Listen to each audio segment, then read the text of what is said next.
Hello, welcome to Bourbon and a Baby. Welcome to another episode of Talking Bourbon and Babies. This is episode number 5, and I have a couple of really special guests today. My first time interviewing a couple of parents as opposed to just one parent, so this will be exciting. And I have some veteran parents coming in with us today and some really good friends that I've gotten to know the past year or so through the WhiskeyTube community. So please, everybody, welcome Anthony and Nicky from the new Dram Drinker YouTube channel. Hey, guys. Hello. You all right? Hey. How are we doing today? Very Good, thank you. I like the veteran parent in there. I think. That's good. That is. I don't think I've ever been called a veteran parent before. Well, I mean, you guys have a little bit more experience than I do at this point. So three kids, right? Yeah. And all adults at this point. Pretty much. Loose term. Yeah. They act like kids Technically. sometimes. Yeah. You never end up being their parents, let's put it that way. Yeah, It's always only when they need you to be mum and dad. yeah. Right. They never fully leave. Yeah, which I'm sure is nice in its own way sometimes. Yeah, it is. They'll just turn up out the blue. It's just like you'll be sat there watching TV and the door will swing open and it's the kids. And if they want to have a party or they're bored or something. They're in your cupboards eating your food. Our daughter's boyfriend could eat for England, as they say. And he'll literally empty the fridge and the cupboards and everything else. The crisps will all go. So yeah, it's nice. We're a close-knit family. Different relationship to obviously what you have. Yeah. It's coming. Trust me. Everything we say today is coming. Yeah, I know. I mean, just this past, Max is now, I think, about almost 15 months now. And I mean, this time has just completely flown by. You would think that, the baby stage or whatever would just drag on and because, whether it's lack of sleep or whatever, but man, it goes fast. So I'm sure next year he'll be turning 18 and ready to move out of the house. So. Honestly, mate, trust me, it does me, go quick when you look back. I still pinch myself that we're at this point now, where they're the age that they are, because I can see the things they're doing now are the milestones that I remember as having myself, like buying a house and not kids yet, but that'll be coming soon, no doubt. And I think it's those milestones that you remember yourself. Yeah. Seeing them actually go through them makes you realise just how old they are now, really, or how old we are. And I'd say, like, for me as a dad, the biggest change that I've seen is when they get their steady boyfriends that are kind of their life partners that become the new version of you to them. Oh yeah. They go to their partner to ask the questions they used to come to you. You're not the most important person in their life anymore. And I think that's one of the hardest lessons to learn, is that you haven't got there yet because you've only got a lad, so you'll not have that. But I think as a daughter that comes to you to ask their dad how to do this, how to do that, and they go to someone else instead, that's a big kind of, do you need me anymore? Or what part do I play in your life? But then you get used to having your own space. Yeah. So we don't have to ask anybody's permission to go out. It's like, we can just go. That is a bonus. We have a lot of time on our own now. So it's all good. You'll get there, mate. Yeah. You don't have any more kids? That's the question? You got more plans, or the plan is to just stick with Max. So we haven't made that official yet. So. But that's the plan for now. And I think kind of at least at my age, I just turned 40. So, I'm starting this game pretty late, as a new dad. So the idea of waiting a little bit longer to add more is just like, I don't want to be 80 when they finally get out of the house. So. Yeah, I think that was one of my main things. I didn't want to be too old when they were, I think my phrase was, when they're 18, I want to be able to go and have a kick around in the park with them, play football, and None of them play football, so that didn't work out. But it was still nice to be able to go to a bar with them and have a drink now and just interact with them as adults rather than kids, if you know what I mean. Do adult things with them, restaurants and, like you say, drinks and things. So it's all good. It's nice. Yeah. It's a nice place to be. Yeah. Do you guys want to give for anybody that isn't familiar with your channel, kind of introduce yourselves, tell us a little bit about your channel, and yeah, just kind of go from there. Yeah, I'll let you do this because I'm. You have just talked and talked and talked. Yeah, I can talk about the kids forever. So we are New Dram Drinker. We've been going for about a year now. We were new dram drinkers, literally ourselves, new to whiskey. You can check out some of our videos of how we got into whiskey and stuff like that. So when we first got into whiskey, we were looking for people to guide us. We were looking for, how do you drink whiskey? Where do you start? It's huge once you delve in, isn't it? You dip your toe and you think, oh my goodness, like it's just vast. And we were looking for somebody to kind of talk us through it, walk us through our journey. And we couldn't find anybody. So we decided to document our own journey into whiskey. That's basically us in a nutshell. Ant started first. And then after about 3 months, I thought, I'm going to be a whiskey widow if I don't get on board. Yeah. So that's how I got involved. I think a lot of it stemmed from the fact that there's a hell of a lot of YouTube channels and it's growing every kind of day. And they all seem to be at a certain level that can't seem to be way advanced to where we were. And we kind of just wanted a grassroots kind of just set us off in the right direction of nosing, tasting and all that. Yeah. We genuinely couldn't find. They might have been out there, but you know, YouTube is a vast ocean of channels, isn't it? So trying to find a specific kind of entry level to whiskey within that kind of, you know, pool was very hard. So we just, like Nick said, we just decided we'd have a crack at it ourselves and just document our journey, and then other people just followed us, and it literally just grew from a simple, like, kind of planting of a seed of our journey, and that was it, kind of. So fun. That's what I like about your channel, is that it is a fresh perspective, because like you said, there's tons of WhiskeyTube channels out there, and a lot of them are great, but they're, as far as I know, you guys are the only ones that I've seen that did take it from that approach of, if you're just starting out, you know, come along on this journey with us, and you know, we'll go through this together. We'll grow together. Good, bad, or ugly. And you'll see us get things wrong, and you'll see us get things right, and that's just the journey. It's not. We're not experts. We're just kind of feeling our way through it as we go, kind of thing. And luckily, people seem to have liked to watch us do that. So it's, you know, we hope to keep on going, keep on doing it and growing, expanding it, and making more friends like yourself on the journey. And you were one of the first, I think actually the first person from the community to reach out and welcome me in and offer, you know, any help or advice, because you started just a tad before I did. So it's always hard when you're when the channels are kind of the same level, and offering, you're a newbie. Offering advice and help when you're new yourself. So it's kind of, I just literally kind of scoured YouTube, which is quite hard to do, isn't it? It's hard to find. I think YouTube should almost have a category for new people in a category, so you can find new channels easily, because it's really hard to actually just go into YouTube and find new channels, because you type in whiskey reviews and obviously all the names that you know fly up. The new channels just get buried at the bottom. That's you almost could do the category for new within this kind of bracket, just so you can find them. And I still do that to this day. Try and find channels that are new to reach out to, like I did with you. And we remember what that feels like. It's so daunting. So daunting in how to do it. So it's. I just think that we had it with us. People reached out to us when we started, so we just kind of paid forward. And that was why I reached out to you, you know, just paying it forward. And I'm sure you've done the same for other channels.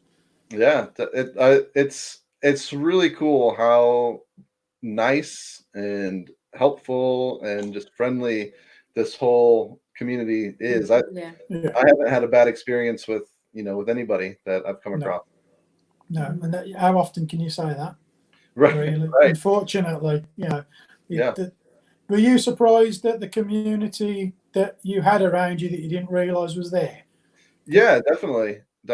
Because when you think about whiskey or bourbon, kind of before you're into it, like really into it, you almost think of it as a snobby category, like snobby old men. If you put an ice cube in your glass, they're gonna pour you out of the bar type thing, And if you're a woman drinking whiskey, they're gonna frown at you. So it's cool that I mean, there's probably still an element of that, but it's cool to see that that's really not what this community is about. I think that's definitely getting filtered out as it's the old man in the armchair with a cigar and a whiskey, and how he drinks it's the only way you should drink it, and the gentleman's club kind of stereotype. No, not the way forward at all. So I think everybody within the community now is pushing that kind of ideal forward 100%. So it's great. We really enjoyed being in the community. Considering we didn't expect it. We didn't even know there was such a thing. We didn't know we'd be doing. I still pinch myself that we're kind of doing this now, because it was like this wasn't part of the agenda when we started. It was just literally click record on the camera and just kind of talk for a bit, and just that would be it. And I could show the kids 10 years from now and go, look what I did once. But it's amazing that we've got to this point where as a community that we can do this, So it's awesome. What are we drinking today then? What's that? What are we drinking first today, so I can get it in the glass? Yeah, let's do that. Speaking of whiskey, you want to start with some Weller Special Reserve? Yes, definitely. Well, we're drinking it out of a sample because it's virtually impossible to get over it. Is it? We have had a bottle of that, but we can't replace it. We can find it really hard to get. I had a look again today, and it's literally nowhere to be found at the moment. That was my first experience of a Weller.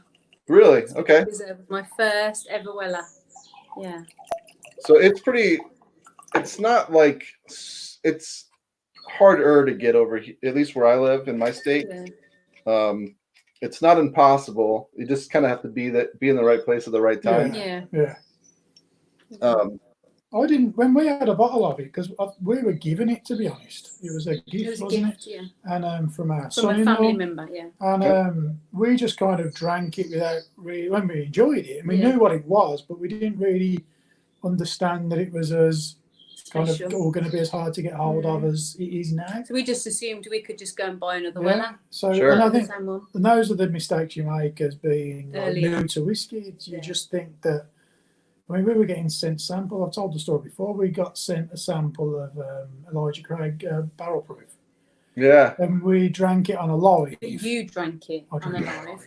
And I just drank it like it was because I had no idea. Sample. It's like number 5 in a list of long list. And that is literally kind of the essence of being a new dram drinker, because you literally don't know what you're drinking. Right. Everything is just the same to you. So it was kind of. We had no idea what it was, literally. I apologise to the person who sent it to us now, because it literally was. He must have been like, my God, what are they doing? But I think that, like I said, it did help us to almost respect the whiskey more, respect what it is, look into the samples that people are sending you more, and just kind of.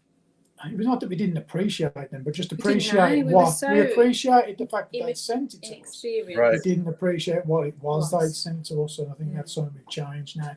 Just to kind of enjoy it and appreciate what it is. So you probably watch me and I'm going. No, you need to watch the video we did after, which was the theme tune one. Yeah, the disco. Those were all the outtakes from how drunk he was. That's still a video. If I need cheering up, I still watch that video now because it makes me laugh. Yeah, I remember when that first came out. I thought it was hilarious. No, that was literally like, I had to put him to bed that night. It happens to the best of us. Yeah. So what's your opinions on the Weller then, Joe? So this one, us a Special talk through Reserve, it. this is their like baseline offering, and up until 3 or 4 years ago, you could find this on the shelf anytime you wanted to, $20 to $25 for a bottle.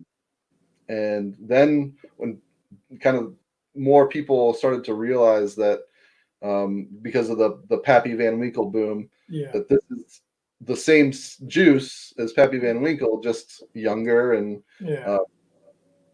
different barrels in different parts of warehouses. So then anything with the Weller name on it just started disappearing. So it's like, it's one of those things, and we can get into it more when we start tasting it, but it's good. It's a good bourbon. I like it. But I wouldn't overpay for it. I wouldn't, be upset if I never find it. You know what I mean? Like, it's good for what it is, a baseline. Good entry level for Yeah. somebody new to bourbon and things. Yeah. So how close would you say it is to Pappy? What's that? How close would you say it actually is to Pappy then? Not very.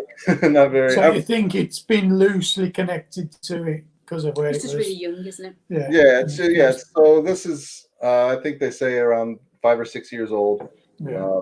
Where your youngest Pappy is going to be 15 years old. Yeah. So I mean, that's a lot of time to have a lot of changes. Yes. Yeah. And they obviously haven't capitalized on the success of what's happened because you can't get it. You'd think that they would have literally got it out there as much as they can so that you can buy it. Right. And that's the weird, and that's why people, because this is made by Buffalo Trace Distillery, and a lot of their products are like that. There's been a run on most of their products, and so people get frustrated because they want it and they can't find it. They kind of think there's a thought out there that Buffalo Trace does that on purpose, kind of limits the amount of supply to like keep that hype going. Yeah. I mean, that I could maybe see that, but I feel like that's not a great long-term business plan either. Maybe Buffalo Trace, because Buffalo Trace for us was recommended as a very good, if you're new to whiskey, a good starting point for entry level again. Yeah. Maybe they want people to buy Buffalo Trace rather than Weller. You don't know, do you?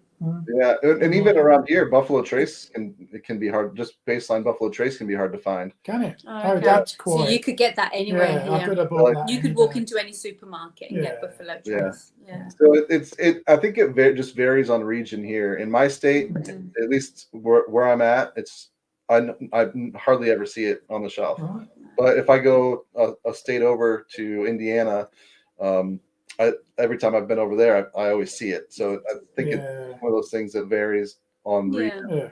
Yeah. Cool. Good. Let's have a nose of it, shall we? Yeah, what kind of nosy notes are we getting on this? Oh, it smells really light. All those brown sugars. Vanilla, raisins. I always get a little bit of,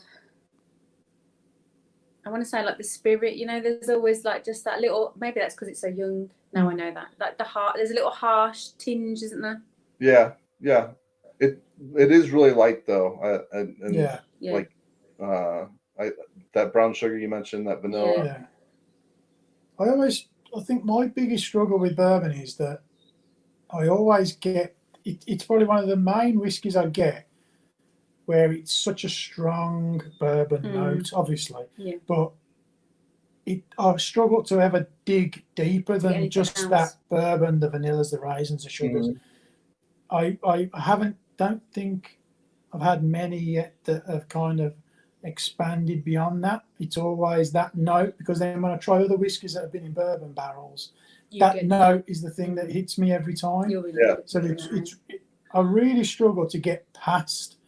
It almost makes bourbon seem, now don't shoot me for this, almost like one note. It's always that initial kind of nosing, and it's just bourbon. And I think that's the phrase, it's just bourbon. Is that just on the nose? On the nose at the moment, yeah. And I need some help to be able to dig past that kind of, that initial kind of impression. I'm getting really fresh wood as well. You know, like if you had you just cut the wood like really fresh, brand new. Like a sword or... No, it is wood, but like you know, it's almost like if you've had like I don't mean like an log, old, like like a brand new. You know, like if you were building something and it's like fresh wood, not like a log, not like a sleeper. Wood. Yeah, but I'm thinking you've just cut it and you get that wood smell, fresh. Yeah. Yeah, I can get that. Yeah.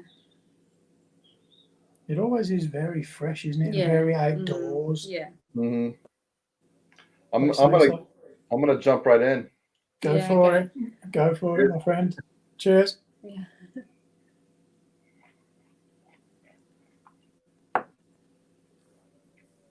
Oh yeah, wood. Mm-hmm. That wood note really kind of dries your tongue up a little bit. Wood. Yeah. It does, yeah. It's very drying, isn't it? Yeah.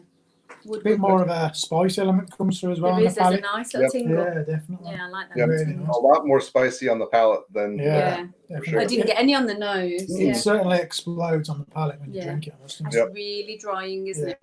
Yeah. Really I would be hard pushed to pick it out of a lineup on the nose, to be honest. Yeah. I think that bourbon note on the nose is quite strong, and it just kind of levels it out with every other bourbon that I've tried. I'm not a massive bourbon drinker, so I haven't got a vast knowledge of it. Yeah. But I could have picked it out as a bourbon, but I couldn't have picked it out what bourbon it was. Mm-hmm. But on the palate, that definitely explodes. That it almost dries your mouth out, but then my mouth's watering as well. Yeah. Once that dissipates, it starts watering, and it wants more. Mm-hmm. Yeah, which is the best. Take another sip. Yeah, which is the best thing. Isn't it? If you want to carry on drinking, I love that. Or if you know something and you think, I want to drink this, that's like my favourite. I love the anticipation. You know that, like, oh, this is going to be great. Yeah. Would you say bourbon is your the second sip? Yeah. Would you say is your bourbon your kind of top of the? That's what you like to drink. Yeah, because I really, to me, like bourbons tend to be mostly, until you start getting into the higher rye stuff, but tend to be pretty sweet. Yeah, and that's like my, like what I like. That's my comfort. I really like those sweet, that rich caramel, the little bit of brown sugar and stuff like that. Yeah. So when I go to a different style of whiskey, I'm always looking for that, and a lot of times it's not there. So then it kind of throws me off a little bit. Yeah. So does it shock you when I say that I struggle to get past the bourbon note on the nose? Are you like, can you pick up so much on the nose from bourbons that kind of surprises you that I've said that? Or? Yeah, I mean, I think that varies on the bourbon itself, but I think especially on something like this, this is a wheated bourbon, so there's no rye in this whatsoever. So you're getting a lot of that corn sweetness, and a lot of your other ones that do have rye, but that are lower rye, like your Buffalo Trace or your Elijah Craig. Again, you get a lot of that just sweetness from the corn and that woodiness from the oak. But when you start getting into something like Four Roses, a little bit higher rye, or Bullet, a little bit higher rye. I think you can start to break down and get a little bit more complexity out of those than you would.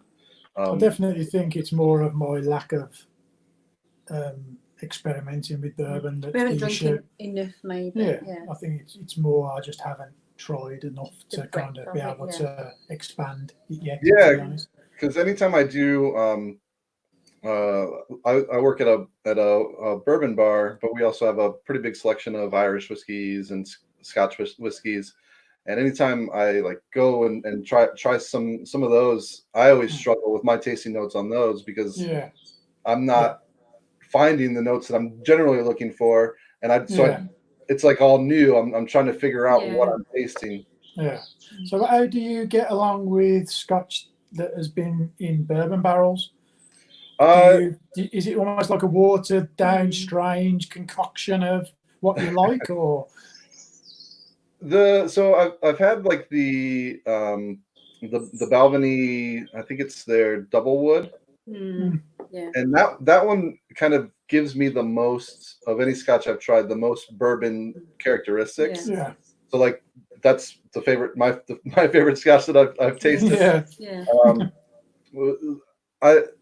I don't know, because I've tried like some Irish whiskeys that were in bourbon casks, and I from those ones that I've tried, I didn't pick up too much of the bourbon flavor. Yeah. It's just going to be the end finish, isn't it? Probably. So Yeah. it's not going to give you as many flavors. You're really good though. You are really good. And I, not that I've ever tried it. Maybe I do. Maybe I will. Ant can tell, like if he has a whiskey and we've not, if we've bought a whiskey but you've not read any of the notes, and you're really good at going, this is bourbon cask. I'm going to predict this has been finished in the bourbon cask. He's really good at that. It's like the same. You've got the pattern down, I think. I just think it's because I've said it's such a strong note on the nose for me that comes through every time with bourbon. And it's just so easy. I would say to me, it's one of the easiest casks to pick out for me. It's so. So, would you recommend something like Four Roses if we've never had a bottle of Four Roses? If we wanted to up our, like not entry level, maybe next level? Yeah. Would you say? Yeah. So if you went to either their small batch or one of their single barrels, definitely. I don't know how, is that something that's available over there? Do you ever come across it? Probably could find it, not in a shop, but we probably could get like online. Yeah, I think. Yeah, it wouldn't be in a supermarket. It wouldn't be hard to get. Yeah, it'd be easier to get than the Weller. Let's put it that way. Yeah. Far easier, yeah. So it's definitely something. One of my favorites too is a Knob Creek, the single barrel. Oh, okay, yeah. That's the one with the black. Yeah. What is it? The wax. Yep. We've seen that, haven't we? Yeah. It's like a squarish bottle, isn't it? Yep. Yeah. It's 120 proof, so it's pretty hot, but it drinks more along the lines of being maybe 100 proof. So once you get that initial shock to your system, and then it's really like that one has a lot of kind of nutty peanut flavors to it that I don't get from some other bourbons. So I like that one a lot too. Cool recommendations. Thank you. Do you think do the higher ABVs suit bourbon well? I think so. I think that's where a lot of them really shine. Once you get to that 100 and above, that's just good kind of helps all the flavors kind of expand rather than just kind of get lost within the alcohol kind of. Yeah, there's Sorry, I feel like we're pumping you for information. I like it. It's like I like the recommendations. Just like writing. Yeah, like, I'm just gonna write that down now. I mean, I think one that's lower proof that does it pretty well is, and I know I've heard you talk about it before that you've had it, is Basil Hayden's. Being at 40% or 80 proof, you still get a lot of that spiciness, peppery note. So that's one, like a lower proof one that I think, kind of does it well. Yeah. That's what started Nick off on a journey. That was my first ever in an old fashioned. It was in an old fashioned. And it's really approachable and easy to drink, but also flavorful, which it's hard to say about a lot of those, good entry level bourbons, because a lot of times they're good entry level because they don't give you too much, And you need that. But that one goes down easy while still being flavorful. Cool. I think a lot of them a lot of bourbons we equate to, would it go well in an old fashioned? It was kind of, that would be lovely in an old fashioned. If we try to know, that would be lovely in an old fashioned, because that's how we know bourbon. That was what our kind of old fashions were. It was just, that's what we used because we started off on bourbon, didn't we? But we didn't it was pre kind of new Dram Drinker. That was what we used to drink. We would never drink out of a Glencairn. We didn't know what peated was. We didn't know sherry casks and all these different Macmira finishes that they're doing there. It didn't exist to us, did it?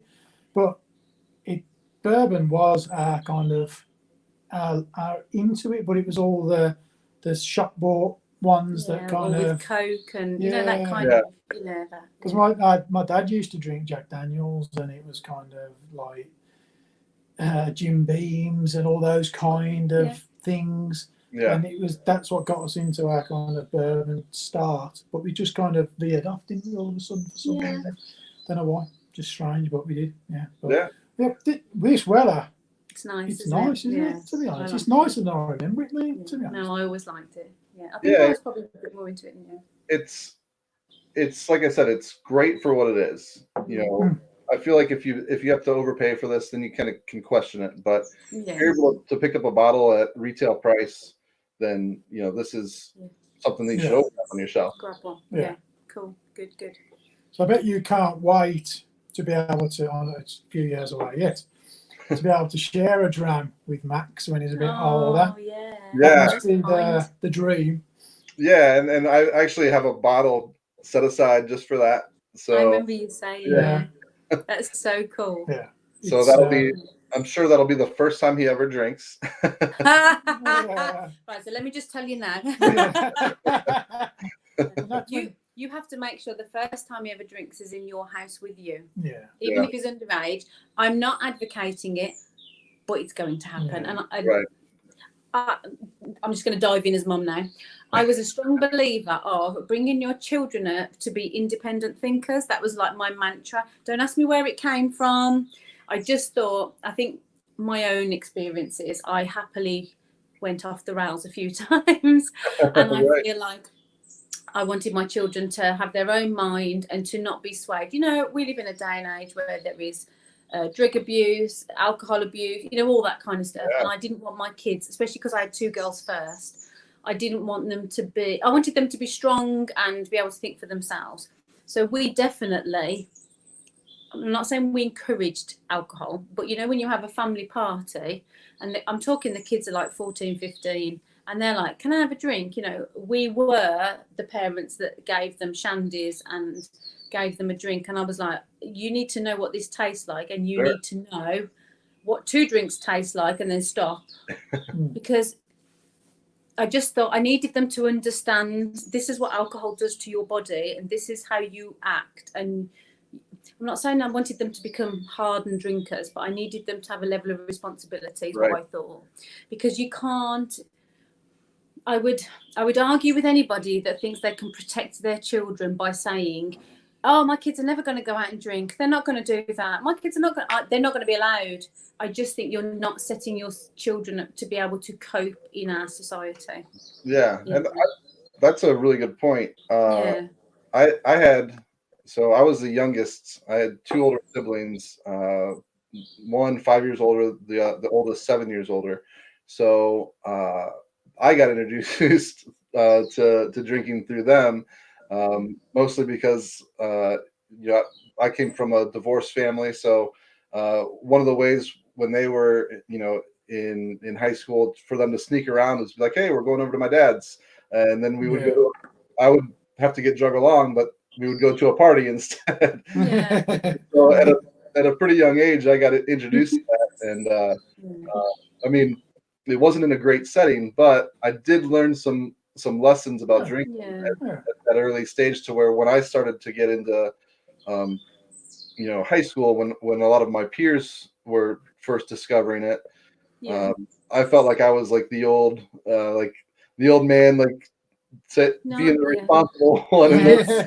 That's not a bad place to be. I always remember, and I think you come from your own experience, don't you? And I remember some pretty horrific parties, and I look back and I think I probably put myself in really dangerous situations or things like that. So I never wanted that for my children. And I always remember I kind of thought I'd made it as mum, like, yay, when my daughter said she went to a party, and she was probably 15 at the time, and she said her best mate had drunk like everything that was on offer. Like she hadn't, because I used to say to my kids, you take your drink and you stick to one drink. You don't mix your drinks, you stick to what, the one drink. And she said she'd gone with a girl who drank everything, because she came from a family where they weren't allowed to drink. It was frowned upon. You were not allowed to drink. And she said she spent the whole evening like helping her friend puke up in the bathroom. And I said to her, what was your thinking? And she said, well, I just thought she's going to get herself into trouble, so I'm going to look after her. And she always said, I remember people saying to me, why aren't you getting drunk? And she said, I could have a drink any Saturday night. I didn't come to a party to get drunk. And I remember thinking, Oh, and that's what I wanted. I wanted her to be in charge of her own behaviour, if you know what I mean. So And the best part about it is none of our kids are drinkers. they're not. It's Yeah. really weird. We didn't shelter them from it. No, and it just all didn't... three of them literally. Yeah. They'll have a drink. You know, you go out like when you could go out to a bar. They might have one drink, and they're not like I'd have a bottle of wine, and they'd be like, "Nah, I'm all right now. I'll have a cup of tea." Yeah. It's really weird. We can't say we did it right because we don't know the opposite. But I'm happy with how it turned out. What we did worked for our kids. They didn't. I didn't want them to be sheep, and I didn't want them to get in with the wrong crowd and be swayed, if you know what I mean. I wanted them to be able to have their own mind and say, "No, I've had to. I know what this feels like. I need to stop now." Or could have been a risky kind of way to go about it, but it didn't. It worked for us. And I have had people like really disagree with the way I did that, and I'm not saying that was how I set out to do it, because I'll tell you now, I bet you've got an idea of how you're going to parent your teenager. Well, let me tell you. Honestly, that's why I like having these, because I like to hear different perspectives and talk about things like this, because it, you know, I went so long. You know, I was 38 when Max was born, almost 39, and so like to have a baby at that age, you know, that's a lot of my life that I've lived, never having to have been responsible for another human being. So you know, I like, because like I don't know what I'm doing half the time. I don't think any of us did. Right? They don't come with a book, do they? No, like I've done more research trying to buy a new TV than taking a baby home from the hospital, right? So yeah, that's one of the reasons why I wanted to like have these conversations, because these are things that, you know, I haven't really thought about yet. You know, how I would go about doing that or whatever. So it's nice to get and that. However you decide to do it is the right way. Yeah. It's not. There's no kind of, like you said, there's no manual to it. I think you have to be flexible. I think you've just got to, everything that pops up, every problem or every, you know, next milestone, you will just deal with it when it comes. You know, I said before, you know, when my kids were babies, I knew exactly how I was going to parent them as teenagers, and I knew exactly what I was going to say to them, and my kids were never going to do that. And then you have, or pre-teenagers usually, because it starts earlier and earlier, and you just think, oh my God, that's not going to work. Yeah, I mean, I do remember before Max was born, just being like, you know, seeing, you know, a toddler or whatever running around causing all kinds of trouble, and just being like, oh well, if I had a kid, he would never act like that. You're judging the parent, aren't you? You're looking at them. Yeah, I know. Just imagine when Max is 18 and you can have a drink with him, and you've got 50 million YouTube subscribers. We'll have lots of drinks if that's the case. We'll have a good selection. Oh no, absolutely. It's all flexible. That's all we can. That would be our biggest advice to you. Just be flexible. You got to go with it. If something's not working, you got to change it. But I definitely had the whole, I wanted my kids to be independent thinkers, because I'm not ever going to be there to protect them from every single thing, because you're not, are you? Right. You want them to, I think you almost want them to fail at so many things so that they can learn from them. I was never a helicopter parent. We have a term in England called helicopter parent. The parent that hovers. No, because you just, you know, stuff happens. It just does. And you have to just take a step back and go, right, so what can we learn from this? What will we do differently next time? Yeah, and I think that's that failure aspect is such a key aspect of learning, that trying to shield them from failure is almost doing them more harm than good. Like, you have to absolutely bumps and bruises and learn from them, and we all learn from our mistakes, don't we? That's the biggest way we learn anything. It's how you learn resilience as well. And I think, especially my job, I work with a lot of kids that don't have resilience, so things go wrong and they don't know what to do. You know, I spend most of my day going, okay, so what should we do first? Like, what's the next step? How are we going to fix this? Or, you know, that's life, isn't it? His growing up is as much a journey for you as it is for him. He will teach you so much. I'm right there. I feel like I've grown as a person Yeah, exponentially definitely. in the past Yeah. 15 months, Yeah. more than I had in Yeah. the previous 30 some years. So But the it's best thing you've got going for you is you're documenting it now. yeah. Oh Whereas yeah. we didn't have that. No. We've got some photos, and we got no videos of when the kids were young. But you've got your channel. Get him in those videos as much as you can, Yeah. because it's perfect. Your channel is, because you can look back at. Because I'm not joking. In 18 years' time, or 16 years' time, when he's can have a drink, you can look Oh, back. there's 21 in America. Is it 21 in America? Oh, you got a while. Okay. 19 years when you can have a drink, you could put your playlist on of your YouTube channel, and he'll be able to see himself grow. Can I just tell you though, he's not going to thank you for those nappy ones. But he's on his. Took that video down. they like when he's 21 and you can embarrass like his partner, whoever. Yeah, you can be like, oh look. Yeah, I had one where I was, reviewing wipes and literally just showing the process, covering up the parts that need to be covered up. But it got to my second best video. It was at like 850 views, and then YouTube just decided to take it down. Oh, really? Yeah. So they did give you any reasons, or no, they just said it didn't meet their guidelines or whatever. So I've not had that yet, so it's I'm sure it'll happen at some point. So I mean, I don't get it to a point like they are trying to protect kids on their platform, and I'm walking a fine line here by having a channel alcohol and kids. I suppose. Yeah, it would be nice if you had an email to tell you why they took it down, so you can adapt content for future, though, isn't it? We need to know why these things have happened, so we can adapt, don't we? If you just lose a good video for no reason, then how do you change anything in the future? They just basically point you to their terms of service, and you got to figure it out yourself. So do the views from that video still count in your analytics, or did that disappear as well? I think they took those. I think those all disappeared too. They all go as well, as far as I can tell. It's a pain, isn't it? Yeah. So basically, no more white videos. Yeah. Yeah, right.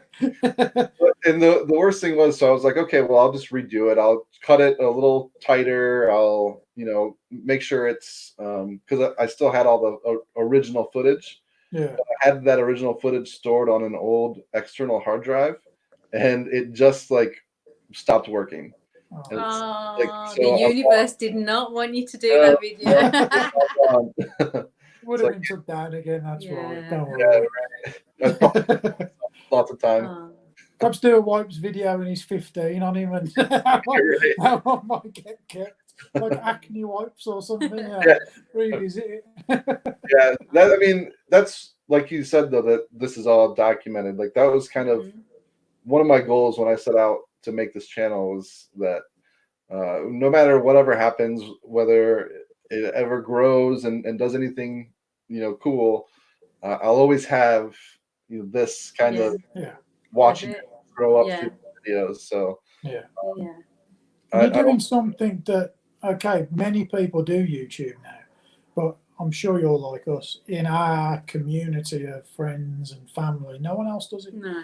It's very kind of we are an anomaly, right? And it is a strange thing to do. But it will be so beneficial for you when he's older to be able to look back on this. And many more people wish they'd have got the same thing that you've got as well. It will be a great tool to help you look back on his childhood. It'd be awesome. I live as well. When you take into account like how huge YouTube is, like you are being authentically you. Like Max clearly is the biggest thing in your life. Right. And then whiskey is obviously second. But do you know what I mean? It's like you're not pretending you're something, you are saying, this is who I am. I'm Dad.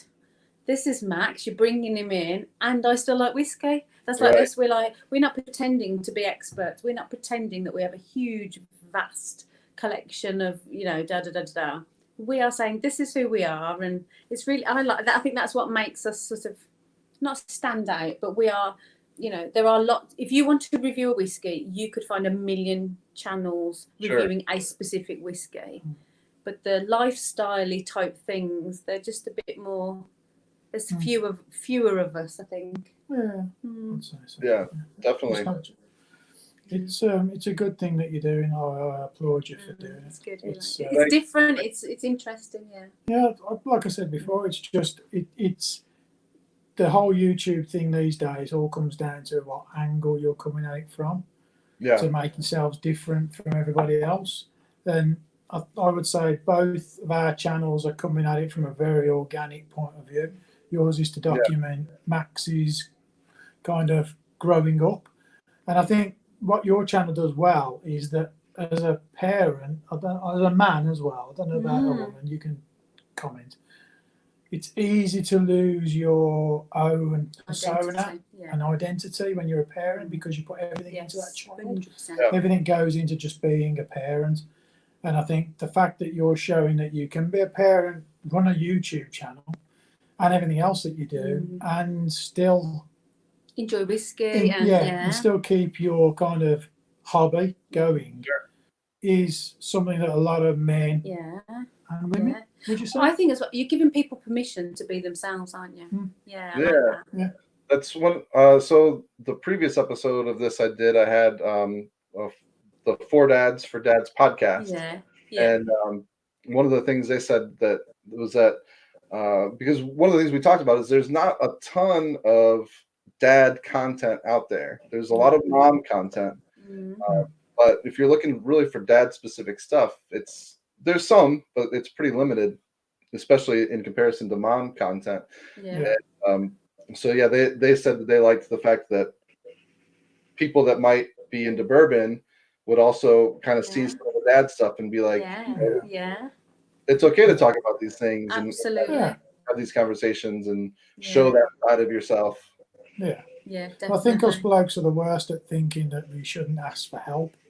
Aren't we? And we should. I'm a dad now, so I should know it all, and I should be the best dad. I'm going to be the best dad that's ever been.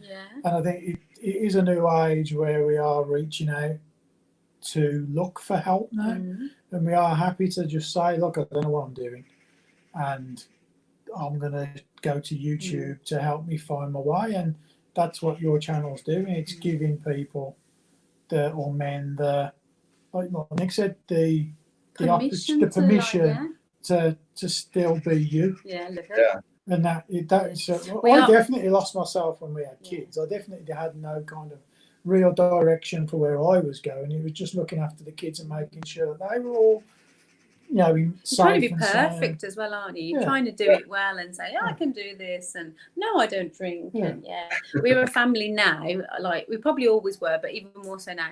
We do not follow social constructs. It's like we really are just like, do you know what? I'm not doing this because I should do this, or this is what the expectations are. I think the phrase "you be you," just you be you, just do what you do and keep on going, and it'll be fine. To be honest, that's our biggest kind of mantra. Because if you're happy, your kids are going to be happy. Right. And that I think the first lesson I learned when Max was actually born was that I don't know. I don't like. You think you're just gonna know all these things, and it's like, no, I don't know. I'm winging this. And then you think why are they still crying? I don't know what to do. And then I think back, and I'm like, my parents, who when I was growing up, I thought knew what they were doing. They were just winging it too. Winging it like the best of us. We all are, mate. At the end of the day, we all are. We just hide it well.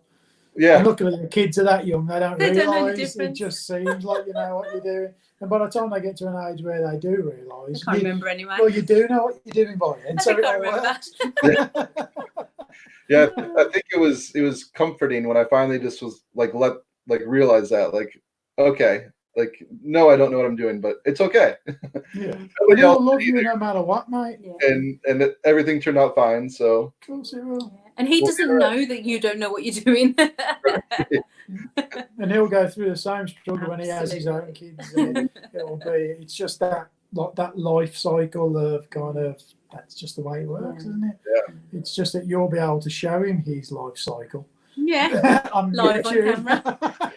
Look at this. Yeah, and you can bribe him. Yeah. I'm going to show your new girlfriend Oh, that video boyfriend. if Right. you do that. You got the perfect setup, mate. Trust me. When you look back at you kind of bringing your kids up, is there anything that like any like certain milestones or ages that kind of stand out to you as like those were like some of your favorite times or anything like I that? would say that, like, I think I touched on it before, that when your kids are hitting the milestones that you had yourselves Mhm. as younger people, so buying the house, getting your first car, passing your test, and kind of not, you know, I said we haven't got to the having kids yet, but I think just seeing them, they seem to get to, they grow up and they get to like 15, 16, 17, and they become a pain in the arse for a bit. They just want you. Yeah, they your just coin. they want you to give them lifts everywhere and like give them some money to get this and that. But then, really quickly after that, they end up getting a boyfriend or a girlfriend, and then they get a house, and then you start to, that almost clicks into place that they're adults now. And I think that is the biggest, might be because it's what we're going through now.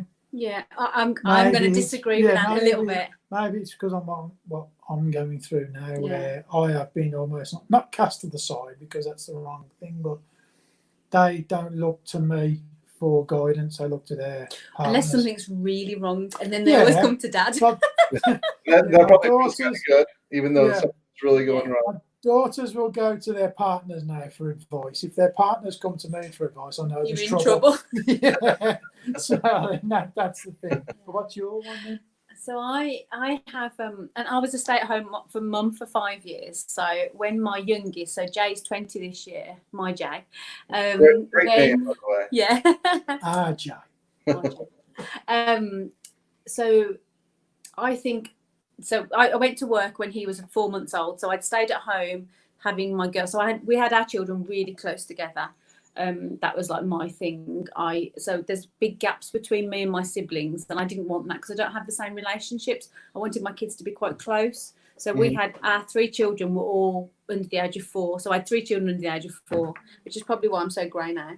But that's why I'm bored. Yeah. And I remember what I was going to say to you, when like your Max now, I can remember, you know, one day you wake up and they're not babies anymore, they've become little people. That was my first. I remember, you know, suddenly you look at your children, you're like, oh my God, like I can have banter, and I can have like this, I can make them laugh, and you can have the two-way conversation, even if you don't understand all the words. But there's a communication, like the, should we do this? And they go, or they do a dance and you join in, and it's like, I remember that being that moment. And then I remember really random stuff. So because we don't buy into social constructs, so we didn't necessarily celebrate their 16th birthday or their 18th birthday. Well, we did do 18th because obviously you can drink in England.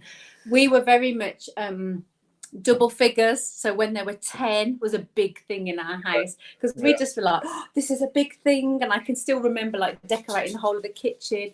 Teenagers as well, when they were 13, like we were like, you're a teenager now. I'm not sure it meant anything, but I can still remember random stuff. Like I can still remember the day. I can tell you on my road the place it happened, when my son Jay, so I used to work at the same school that he went to, primary school, and he was 10, and I remember him saying to me, can you not kiss me at the gate? like you can't hold my hand and you can't kiss me. And I remember being wounded, like because I still needed to hold his hand and I still needed to kiss him goodbye on when he went to school. But it's like random stuff like that I remember. But I do agree what you're saying as in that, but for me it's just that those whole little, you know, when they become people, and when you go, do you want to help me bake a cake, and they go, yeah, and you get a little chair at the side of you, and they're not doing anything really, but you're going, oh, and have this spoon. And that probably comes down to more that it's all those. I was there, I think. So that's your moment. I just, isn't it? That fun. Yeah. That, like, I think it's the building the relationship that I really remember. And I suppose it's, if you can build the relationship in the early days, like the actual talking, that's probably why we have such a good relationship with our kids now. Because Yeah. Max has got his baby personality, but it's not the personality. It's not the real personality, but he's kind of, like Nick said, the actual personality hasn't come out yet, has it? Well, you're You will building see it now. that. You're building It's it. so important now. If I had to give you one piece of advice, like as a parent of 3 adults now, I would say you have got to cultivate those moments, the relationship really early on, because if they won't talk to you about the little stuff, they'll never talk to you about the big stuff. Yeah, you know, and it's that, do all that now, all that fun stuff that you're doing, you know, the stupid stuff like you dancing the puddles and you're building the dens, and because those are the kids, the things that kids remember. They do not remember. We had the conversation really recently about, we always remember our house always felt full of toys. You know, when as a parent you look around and you go, oh my God, there's just so many toys. And obviously I had 3 kids. And it was messy all the time, and there was always washing everywhere, and it was always, you know, the bedroom always needed wallpapering or something, and the kids were just like, we have no idea what you're talking about, like literally have no idea what you're talking about. And we were like, do you not remember how messy the house was and how stressed I used to get? And they were like, no.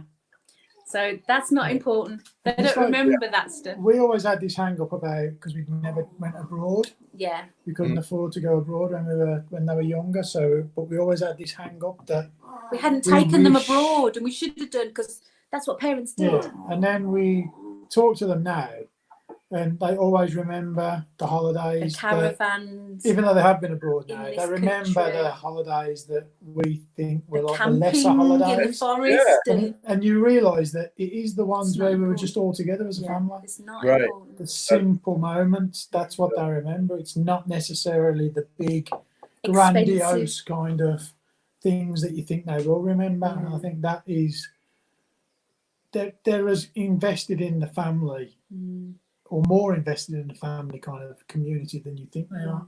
Yeah, I love that. They're going to appreciate I think they want your attention. I think it's all about your time. Yeah. I think it's not about the big, you know, taking them here and going there and buying them this. I think it's, if you can have the like I said, you're building the relationship, aren't you? You know, making dens or having a picnic, it's your time. You feel important. And it's probably going to be harder for you because you've got 1 child. So he's going to want all of your attention, because there's nobody else, is there? No, but I mean, those are the things that I'm kind of looking forward to the most too, is kind of having those experiences with him. And don't underestimate them, because we have had those conversations recently. Building those memories, and that's what it's all about, mate. I don't want him to grow up, because I love having this little baby, but at the same time, like, I can't wait for experience some of those things. Is there an age that you, like before he was born, was there an age that you were looking forward to him being?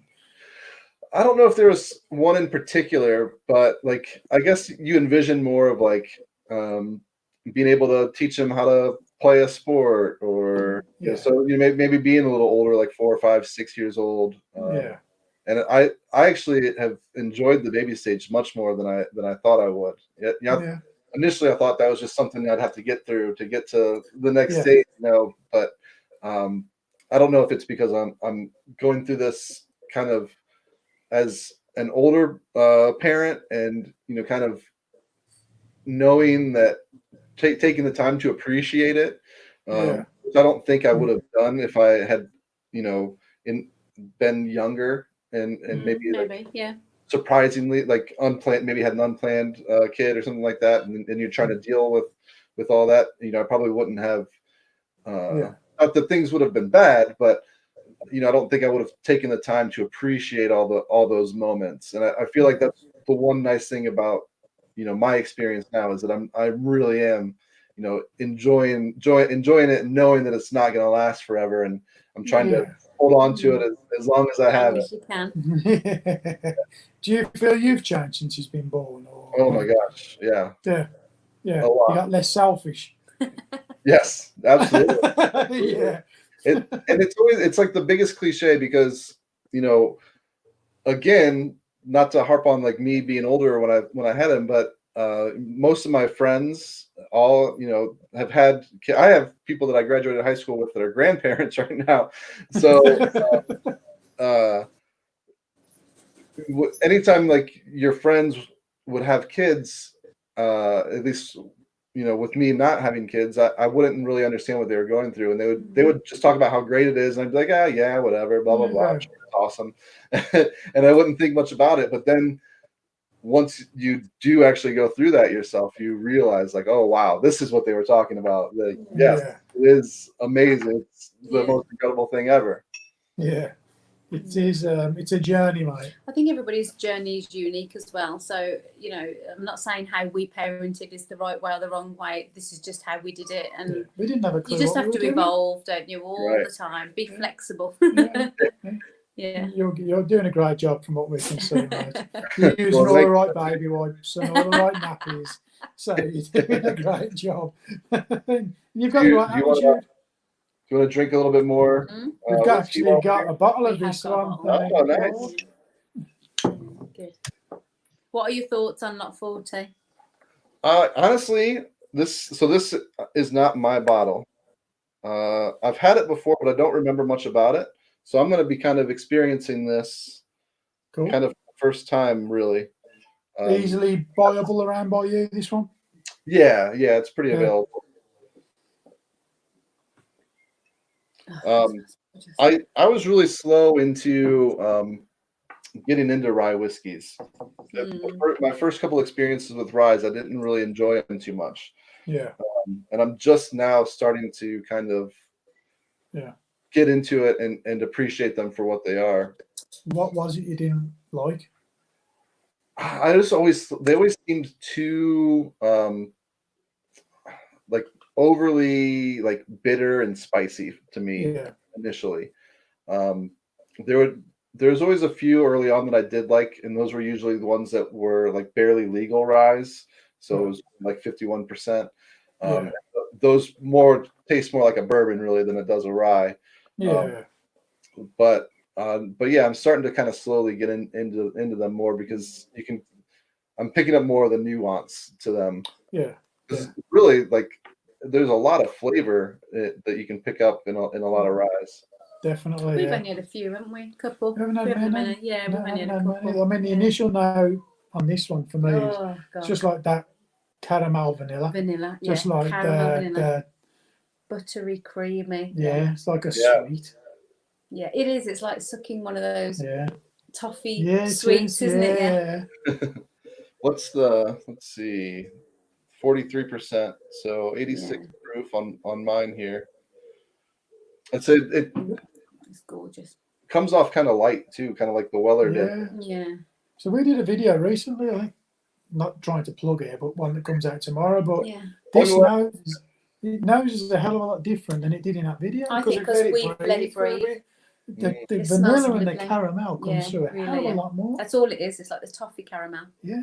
It's like a Werther's original. It is, yeah. Do you have Werther's originals, yeah? Mm-hmm. Yeah, I love those. Yeah. Do you get that on that? Do you get buttery toffiness, yeah. My wife makes fun of me because I love Werther's original, and she calls them like old people candy. I think in the video, in the advertisement, it was an old man that ate them. It's like one of those things that your grandparents always had, like when you went over to visit. Yeah. Has your wife ever expressed any kind of interest in coming onto your channel or anything? No? Well, a little bit with the channel. She just gets. So we have real conflicting personalities when it comes to organizing things. So I'm very kind of wing it. I'll make maybe a couple bullet points about what I want to do, but for the most part, and she's the opposite. She's very meticulous, planning this, and so the few times that we've tried to work together on things, she just ends up so frustrated with me because she's trying to plan everything out, and I'm just like, it's fine. Blah, blah. Yeah. So Jay, you are me. Yeah. Okay. And we'll just leave it at that, shall we? It sometimes needs organising.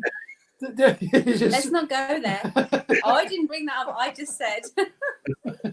No, I mean, I get it. Like there are times like there are things that she'll tell me that I should do, and then I'll just begrudgingly do my best to put it off or not do it. But then when I actually do it, I'm like, okay, that was helpful. Yeah. Don't tell her I said that, though. She doesn't watch your videos, does she? Yeah. I must admit, though, I've got to take a hat off to you. Rose, isn't it? Yep.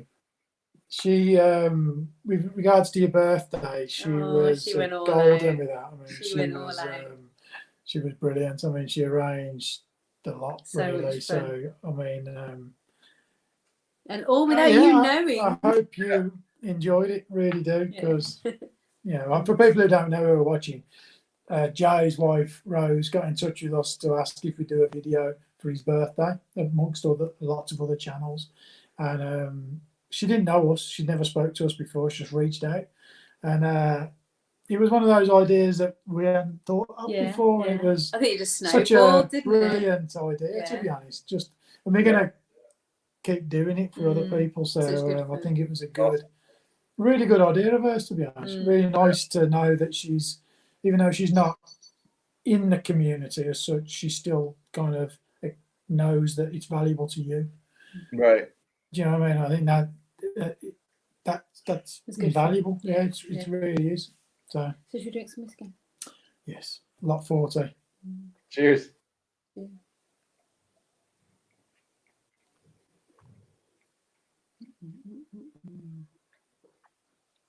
Oh, toffee. Toffee. Nice bit of caramel. Yeah, I mean, I always get the floral, the fruits. I always get lychees when I drink this. Yeah, do you still get that? Just a tiny little bit. Haven't got it as much just now. Usually on the first one I don't, but there's a floral. I always feel like there's a floral fruitiness, and that's what the lychee is. I'm wondering, because when you got lychees last time, it was quite strong, wasn't it? It was like. But it wasn't on my first drink. Do you think it was when we added water to it? No, no. Wasn't? No, I think it's because it was a. Oh my! I was gonna say it was a bottle that had been half opened, and it sat for a while. It wasn't my first. I think I'd sat with it for a little bit, hadn't I? Do you add water to bourbon a lot, Jay, or is it just not something you tend to do? I'll if I'm drinking, like if I'm going out for an evening or whatever, I'll usually actually get it on the rocks. Yeah. But I don't usually just add just water. Yeah. Is rye quite available in? Well, you work in a bar. Is it a thing that's available in your bar quite a lot, or? Yeah, and we always keep like real limestone filtered water. So the same water that's going into the bourbon in the first place to proof it down. So we keep that, and that's what we'll give out if customers want that added to it. So it's better than like adding like tap water or whatever, you know. Yeah. Has the whiskey range in your bar expanded since you started working there, or have you helped like expand the range? Or so the concept was to be a whiskey bar. So and the owner kind of had this great vision of just basically having this huge wall full of different whiskeys. So that there was already going to be this big inventory. I might have suggested a couple of things here and there, like look into this one, but part, you know, that was the concept, was to be able to have a customer walk in and be like, wow, that's a lot of choices. So that's what drew me to want to actually work there. Was if I were to open my own bar, this is the concept that I would want to go with. So could you ever see that happening? Yeah, no, I don't think so. No, there's too I like there's too much work, almost too much hassle, too much other stuff. You know what I mean? Like, yeah, there's a lot of other things that can take the enjoyment away from it, isn't there? It's nice to be able to just finish your shift, and go home, enjoy what you've done, and go home, isn't it? Yep. Do you get a lot of satisfaction from people? Do you get a lot of people coming in and like asking for advice and kind of asking you to guide them on their kind of it's a little journey bit for of that a hour mix. or whatever it is. It's a little bit of a mix because I would say like we're not a huge whiskey town yet.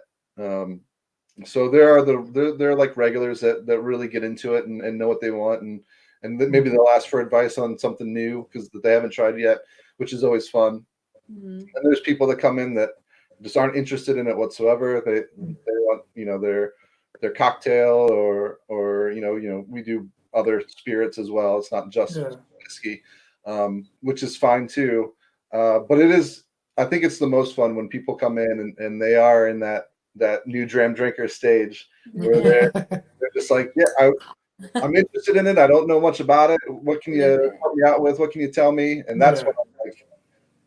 That's what I enjoy the most about it. Definitely. Yeah, Cool. that's 100%. I can imagine that Nick's always wanted to work. She worked in a bar when you were younger, didn't you? Yeah. But not it was more of a restaurant, wasn't it, than a bar. And you still get I still keep talking about it, like, should I try and get a part-time job? If you could do what you do, work like a couple of days in a whiskey bar, she would be happy as Larry, as they say. We still keep talking about it, maybe. It's one of those things where it's like sometimes I'll be like, oh man, because I have a full-time job that I do, and now I have Max, and sometimes I'm just like, oh, I don't want to have to go into the bar tonight. But then once I get in there, it's usually like, okay, this is why I do it. Like so my full-time job, I work from home, so it's nice to be around people. That's it, absolutely. I think the appeal. Yeah, I think the appeal for me is my job's quite emotional. Like my full-time job, like I'm kind of like a therapist in school. So I think I would like the idea of going to a bar and just doing something completely different, different passion, more fun, people, chatting and stuff. So. And I like the idea of going to a bar that my wife works behind the bar. I'll just come and sit at the end of the bar all night. I just, like Lemmy when he used to sit at the bar and drink Jack Daniels all night. I'll just be like that. Be like? No, I'll be the old man's in. I'll just be at the end of the bar, just properly recording the video at the end of the bar. Yeah. You record I've seen a few videos that you've recorded in a bar. Is that the bar you work at? Yep. Oh, it's a lovely place then. That's gorgeous. Yeah, and that's another nice benefit is the owner's amazing. He's always real helpful. He's like, hey, whatever, if they get a bottle in that I can't get, I'm like, hey, do you mind if I swing by when we're closed and film a couple of reviews? He's like, yeah, whatever you want, do it. It's fine. Oh, that's awesome, so good. Awesome. You should do a video when you're working so we can see you in action. Yeah. Just like wear like a head cam or something. Yeah. I hosted a really big bourbon tasting there shortly before all the quarantine took place, and she was originally was going to film it, but one of the problems is it's so dark in there. So without having like professional equipment and light, I mean, I've got some lights, but not that would have worked in that situation. So I think it wouldn't have came out that great. So we ended up. Talking about equipment, where can you see your channel going? What's you have you got like a game plan for it, or? Again, I kind of fly by the seat of my pants sometimes. So like, get Rose on. I'll ask her what your plans are for the channel. No, I like this conversation. Organic, it evolves. Yeah, I'm with you, Jack. I mean, I really would love to upgrade my camera. I've recently upgraded my editing software, but I haven't learned it yet. So, once I get this summer, I'll have a lot more free time on my hands that I'll be able to really dive in. And I think, that'll be a good improvement to my videos is, having a better editing. And I just recently tried to buy a new webcam, but there's been a run on those since everybody's home right now. And so I'm going to have to wait until because the one that I was looking at is normally around $60. And right now it's selling for $199. Oh, so everybody wants one. Yeah. So I'm going to wait on that. But my biggest thing, I would really like to get a better camera. But they're so expensive, so just kind of been trying to put back a little bit of money here and there to eventually, make that I purchase. think that was one of our. It's good to have a little plan, though, isn't it? We've like you're like us. We've been doing it like a year. You just kind of have to. You have to see where it goes, and then you kind of think, "Oh, I'd like that next." And you just little baby steps, isn't it, all the time? And we're not just kind improve. of. We're not, and I'm sure you're the same. We're not. We didn't go into it for the thinking of it's going to be an ultra professional setup, and it's going to be like we're going to have millions of subscribers, and people are going to be expecting TV quality. We don't have a camera set up. We have a laptop or an iPad or a phone. We do most of our videos on the phone. It's just okay. We will upgrade eventually, but I think as long as your content's fun and interesting, that's what people like to see, and you are doing great in that respect. So obviously get the camera when you need to, but it's your content. It's doing all content is king. Right. You do the right content, people will watch it, right? It doesn't. I always look back to like movies, and I like to do my like little cinematics that are a bit more polished for the videos, but. You think of the videos that were kind of like camcorder, like the Blair Witch and things like that, and it was all done with camcorders and shaky fights and things like that. People didn't care. It's a good story. It's a good film. It doesn't really matter as long as your content is good. Yeah. And it's what people want to watch. They'll watch it. And like I say, you can upgrade it by all means. But from outside looking in, you're doing fine as it is, man. Appreciate it. 100%. Appreciate it. No, definitely, mate. I wouldn't say if it wasn't true. I just wouldn't bother saying it. Yeah. It's true. And I've had 7 whiskeys, so. Everybody's doing a great job. Everybody's great. There's no bad channels on YouTube. Have you had 7? No, but going back to the Lot 40, that's probably my favourite out of the 2. Okay. Because it just seems to have a little bit more of a lot of the fruits that come through on it. I think there's a bit more of there's a bit more going on. It's a bit easier to drink for me as well. And I think we have drank a lot more than Lot 40 over time, haven't we, as well? So it is a nice. What's your opinion on it, Jack? For me, I like the Weller better, and I'm not getting. I think with this one, like Nicky said, it's got a lot more of those floral notes, and that's not my wheelhouse. Yeah. So I don't mind it a little bit, but I feel like it's kind of overpowering in this one. So I mean, I don't dislike this, but it's not something that I look for. You would choose, yeah. So you're saying that bottle isn't your bottle. So would you buy a bottle of it? I don't think so. No, I don't think so. There's some when you go to the store and you look at the shelf, there's so many options. I hear you. Yeah. I was going to ask you, is there a Weller that you would recommend? So obviously Special Reserve is kind of entry level. Is there a one that you've tasted that you think is like, there's the Weller Special Reserve, there's Weller 107, the antique, there's the 12-year Weller, and then there's Weller Full Proof now, which I have not had. And then you get the really upscale William LaRue Weller. The William LaRue Weller is the best bourbon I've ever drank. It's really? It's amazing, but it's expensive. It's near impossible to get. Right. I mean, retail's reasonable if you. I think I've seen those. They're a longer, thinner bottle, aren't they? Mm-hmm. Yeah. Yeah, I've seen those. Yeah, I've saw them on. They're about £900 over here. Yeah, so like. If you can get it at retail, which is between $90 and $100, like it's a great deal. But you usually can't unless you win like a lottery, So then you have to pay secondary prices, and it's going to run anywhere from $500 to $900 for a bottle. Yeah. At that point, I don't, as good as it is, it's hard to say something's worth that much money. Yeah, absolutely. Absolutely. What's the most you've spent on a bottle of whiskey, Jack? $150. $150. Yeah, it's about probably similar to us, to be honest. It's hard to go at the moment for us. It's hard to justify going above that, to be honest. We don't. There's much that we probably don't want to spend any more than that, and equally we don't really understand why I would spend more than that at the moment. Right. It's kind of, I'm happy with what, there's plenty under that price range that we haven't tried that I can try and enjoy. So it's, I don't know, I can't warrant it, to be honest, yet.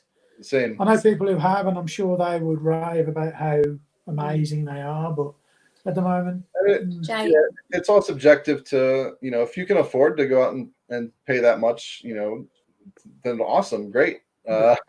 In my cards right now, that's not, you know, that's not an easy decision. Just, you know, spend that much money on a bottle of whiskey. So yeah, agreed. Do you have any bottles of whiskey that you've bought and not opened? One. I have one. It's the little book, chapter 1. So it was their very first release. And so it's produced by Jim Beam. Their master distiller there is Fred No. The Little Book series is his son, Freddie No. It's his first foray into like releasing his own product. So the kind of collector aspect of me like wants to not open that bottle, just because that's his very first release. At some point he's going to take over the company. He'll be the master distiller, and you know, I'll have that bottle that was, you know, his very first. The original. Yeah. So that's the only one I've bought and not opened. Generally, I buy it to drink it though. Yeah. Do you think you keep not opening it to sell it, or are you going to flip it, or is it I don't know. I guess it depends. I don't think at this, because their last release was chapter 3, so it's still pretty early. So I don't think it's, you know, I'm sure I could get more than what I bought it for out of it. I imagine if it ever gets to the point where it's at a very high value, it probably would be hard to not sell it at that point. But that, I mean, I guess that wasn't my goal. You just wanted a slice of the. Yeah. It's a bit of history as well, isn't it? Yeah. That's like us with Bimber. We bought Bimber's first release, and it's not been opened. It's still in the box, and we opened the sample that we got. Right. Not the bottle. Yeah. And yeah, it's one of those things where it's like, you know, maybe the price goes so high and you know, I feel compelled to sell it, or maybe 20 years down the road, when he's named master distiller at Jim Beam, I open it and I drink it. And, you know, enjoy it and, or maybe one day Max comes home drunk when he's 21 and opens it without you knowing. That's probably the most likely. Shares it with all his mates. That's happened. I know somebody that happened to. Yeah. Future Max, if you're watching this, don't do it. Don't touch Daddy's bottles. Don't go near them. Yeah, that's great, mate. That's hilarious. It's been nice, mate. It's been a good chat. Both good whiskies. So I'm the only one who prefers the Lot 40, though, aren't I? No, I like the Lot 40, but I do like the Weller, and the Special Reserve was my first Weller. Yeah. I've had other Wellers since, but there was something about the Special Reserve that I just thought, I really like this. Yeah. Maybe because I'd had a couple of other bourbons before, and I think the Weller was the one that I really enjoyed. Yeah.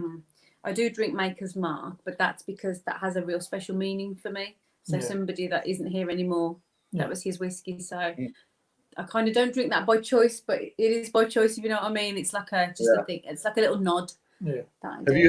Have you had any of the other, like the Makers, not just their regular, but their I've had 46. Yeah, 46 is nice. Yeah. Stronger. It was a bit stronger for me. I tried to buy their cask strength version. Yeah. But I was at the airport, and when you get to the airport, I don't know if it's the same where you are, but I got all the way to like the checkout in the airport, and they were like, "No, you can't take this out of the EU. This one's not allowed." Yeah, so weren't allowed. I was like, I watched it get put behind the counter. I was like, "No, want this one so bad. But We should have bought that one instead of the Macallan. Yeah. Sorry. Well, we should have bought that one instead of the Macallan. Yeah, I'm not massive Macallan fans. Yeah, the cask strength is really good. Is it good? Yeah, it is. Thanks for that. Thanks for that, Jay. Yeah. Thanks a bunch. It's awful. It was good. Yeah, We need to book a holiday just so that we can get that. we'll try it one day. It was so close, Yeah. so close yet so far away. I just think there's it's one of those things, the thought of like on my bucket, I don't believe in bucket lists, but if I did have a bucket list, I would put I would go and seal my own bottle. You can do that, can't you? And it's Is that just unique, thought isn't it? about? Is sometime taking a trip to like Kentucky or something to distilleries? Yeah. All my days. It's like us going to Scotland. It's like we were planning on doing it this year, but that's not going to happen. Everything's kind of gone on hold, so it's maybe next year we'll get up to Scotland and try. Kentucky's like the Mecca, isn't it? Yeah. Well, your Kentucky's our Scotland, I suppose, isn't it?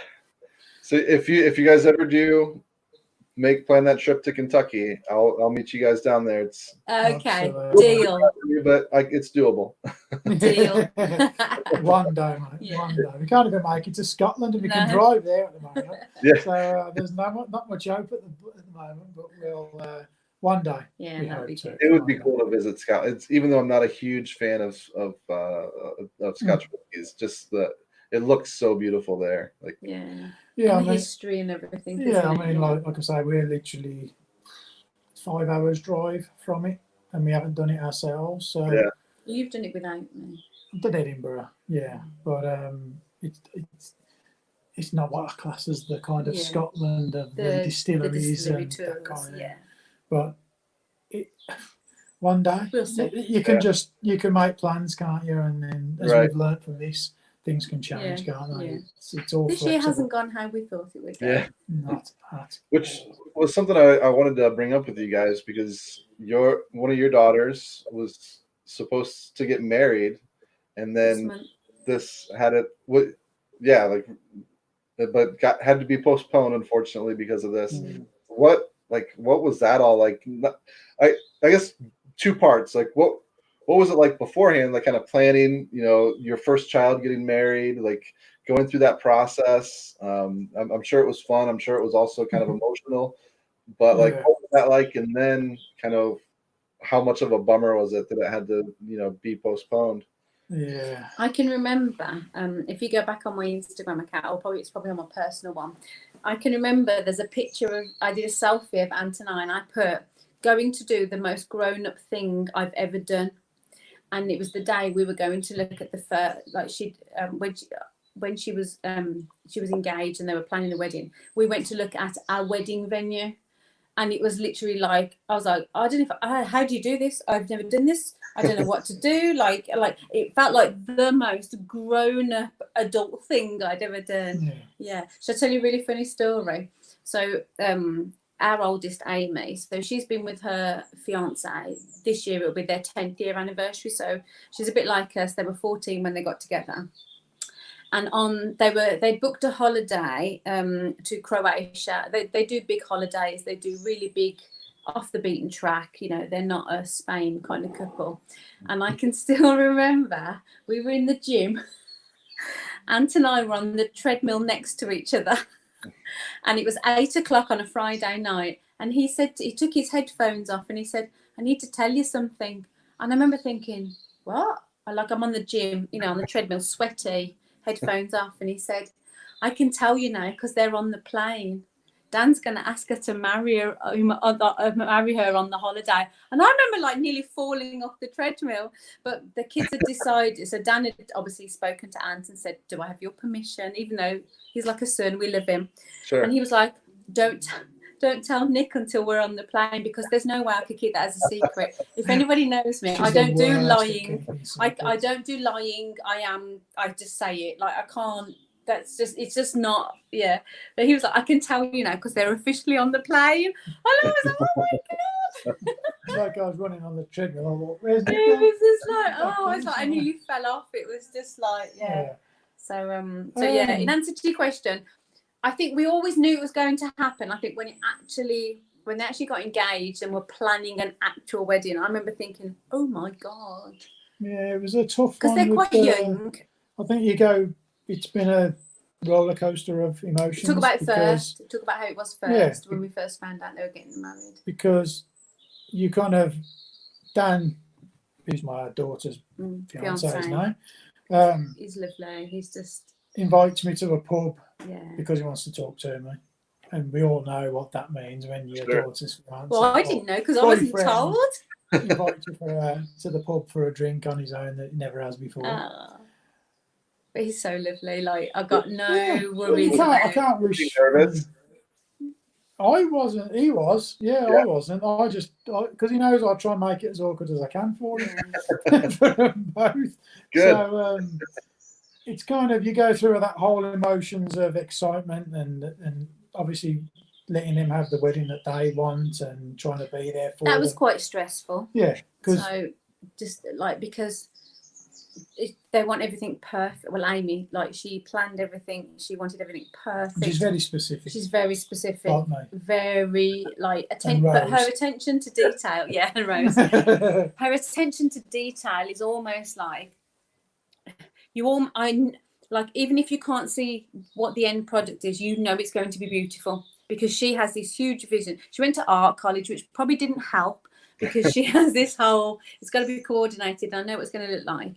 And, you know, just her creativity but you have to kind of roll with it. You have to not put your opinion across. So it's quite stressful. And obviously I'm quite chilled, but obviously then there's another female. So Dan's mum, you know, there's a whole dynamic thing, you know, it's a bit. It's everyone having their input, but not overlooking people's inputs as well. I think the biggest issue we had as well, like I've said before, we don't do social constructs. So Amy and Dan were having a wedding that was a wedding, like a proper wedding, but there were lots of things they were doing that weren't traditional, because a lot of it came down to money and a lot of it came down to why would I do that. So, for example, Amy wasn't having a bouquet because she was like, why would I have a bouquet? They're hundreds of pounds. What are you going to do with it after?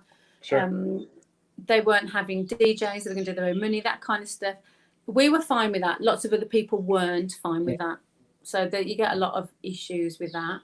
And then when the whole COVID thing happened, it was just so heartbreaking. The biggest issue is that there's like so much planning goes into it. Yeah. But you never expect the unexpected, and that's exactly what happened. So something you can't plan for. Yeah, you can never plan for that, and it's being there for them when the chips or the tower, what is it, the Jenga tower falls down around them. Is it not? Is it what's going to happen? And then it was just, I think for us it was the date. So for 2 years, they've been engaged for 2 years. For 2 years, that was her date. Right. And now that's not going to be her date, is it? Yeah. So, it's just recalibrating. Yeah. I think we've coped with it really well. Our biggest issue is I can't fix it for her. I feel for her. I can't make her feel better. Yeah. Right. And we still don't know, what kind of day we're going to have on that day. She's never going to get married on that day because the registrar has cancelled. Yeah. But I don't know. Yeah. It's still very much up in the air, mate. So it's kind of. There will be no wedding in May. There won't be a wedding, and it won't be the wedding that they planned. And it won't be the wedding that we probably would hope they would have. But if they're happy doing what they end up doing, then we're happy for them. Yeah. So, at the end of the day, a wedding is about coming together, and ultimately they will get to do that. So even if it's different, it's still going to be great, and they'll have a crazy story to whatever it is. Yeah, we said that this will be a story to tell. I think if you ever think of Destiny, originally they were going to get married in Vegas. They wanted to get married in Vegas. They wanted to just do like not the cheesy, but like the stereotypical Vegas. They wanted to incorporate it into a huge American tour. Just them to get married in Vegas and go around America. Yeah. But then it kind of changed into this big whole massive wedding, traditional wedding, shall we say. But now it's gone back to the original plan. We think they're going to go. So we think they'll just go to Vegas in the new year, maybe, and do it there. So maybe it was always only meant to be that way. and Right. all this stuff in the middle was just filler. Yeah. And they're actually going to get the wedding that they were destined to have in the first place. Yeah. So that's how I'm looking at it, because it's the nicest way to think about it. And Flexibility. Yeah, Gotta be flexible. fine. It doesn't matter. It's all good. As long as they're married, happy, and have a great life together, that's all that really matters to us.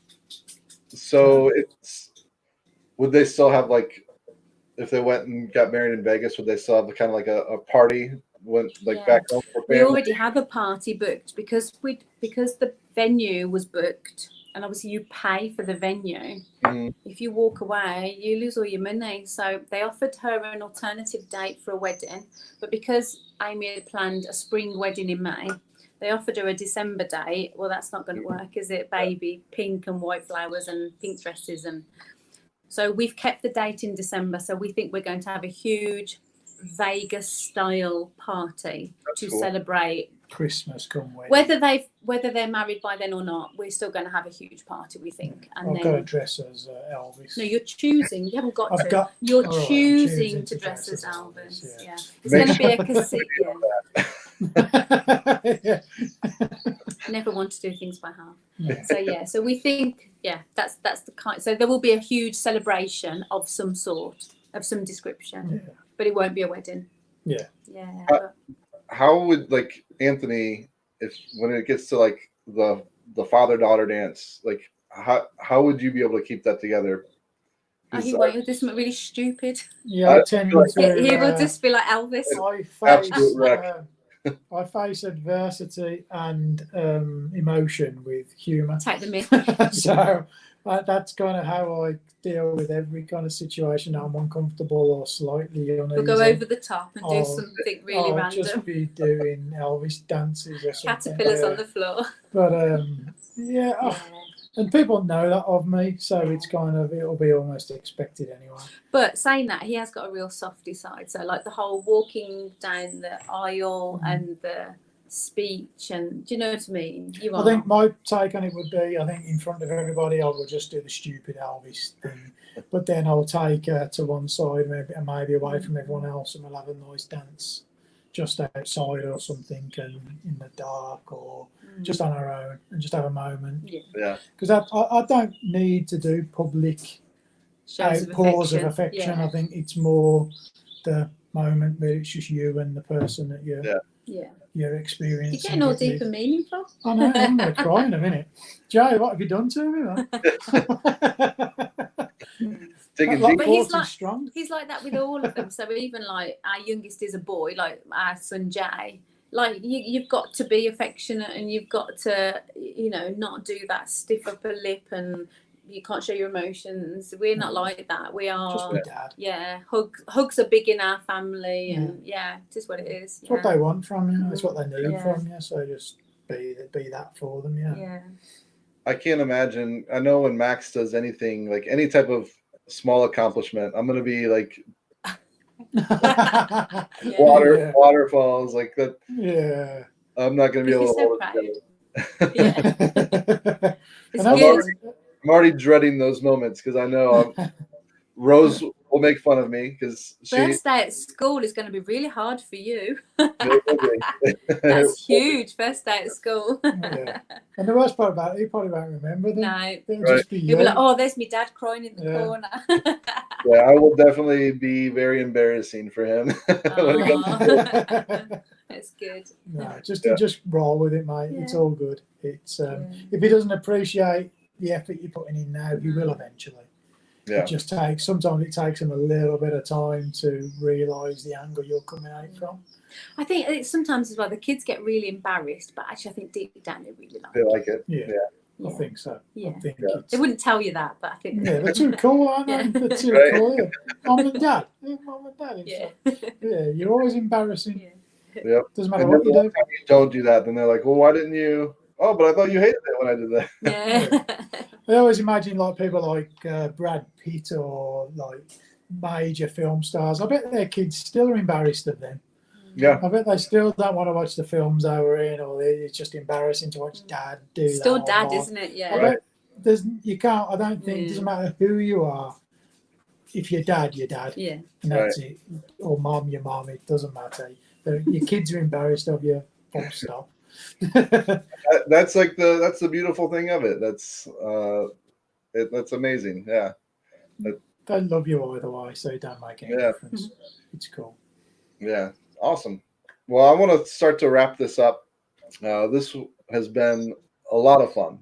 A lot of fun. I want to thank you guys so much. Do you guys have any like final thoughts or tips or advice for me or for any new parent kind of going through the process? I think just be natural. Just be you. yourself. I think, like we said before, our mantra as parents is just be you, because that's what your kids want. Keep your sense of humour. Yeah, you need a because they don't remember any of it. Literally, like they don't. You just got to keep your sanity, keep your sense of humour. Just don't question yourselves too much. Just do what you feel is right at the time, and I'm sure it'll be fine. Yes. Regards to you, Jay. Thank you for having us on. Yeah. I mean, from what we can see from your videos and your parenting, you're doing a fantastic job. Yeah. You don't need our advice at all. No. You're doing a great And thank you job. for your recommendations for the bourbon. Yeah. I'd be excited to hear if you try any of them. So We'll do. Really cool. And just keep on doing what you're doing, mate. You're doing, like I said before earlier on in the video, you're doing the fact that you're showing that, I'm going to talk from a man's point of view, that you don't have to lose you just because you've had kids. You can still keep hobbies, your own personality. You haven't got to give it all to your kids. You can still have a time for you. You're better for it because you're happier and and less resentful. Honestly, hold on to that because it's it's easy to lose, very easy to lose. Yeah. So yeah, but other than that, thank you for having us on. We've enjoyed every minute of it. It's been great. Yeah, I appreciate it, and I appreciate you guys keep doing what you're doing because not to just because you're here and everything. You guys have the most creative, like new ideas for a lot of your videos, and it's really refreshing to watch. And how collaborative you guys are as well with the rest of the community is really, really fun to watch too. So thank you. You guys have been an inspiration to me. It's been a lot of fun to watch and to grow with you guys. So again, great time. Thank you so much. Thanks for everybody for watching. Tell everybody where they can find you if they don't know already. Just look for New Dram Drinker literally on every social media, Twitter, Facebook, we have Instagram. We have a website, newdramdrinker.weebly.com. If you want to become a certified original, you're a certified original, Jay. You are, aren't you? I am. You are, aren't you? If you want to join Jay in being a certified original, you get to see extra videos and competitions. And it's free. And you can win a We're not coin. charging. You haven't won the new one yet. You got to enter the competitions. We have new babies. Hey, New cool. ones. New coins. You need to enter a competition. Yeah, so just New Dram Drinker everywhere, and just type it in and you'll find us. And connect with us. We are very people. We like recommendations. We love the banter. It's cool. Just get in touch with us any way you can, really. Yeah, definitely. If you haven't already, subscribe because they're awesome. Also, you can find me on Facebook, Instagram, and Twitter at Bourbon and a Baby. So yeah, all right. Thanks again. Thank you so much. Oh, thank you. Cheers, my friend. Cheers. I haven't got any left as usual. Can't even do it, pour it, drink it, enjoy it. Like there you go. Pour it, drink it, enjoy it. Cheers, guys. Thank you. Thank you.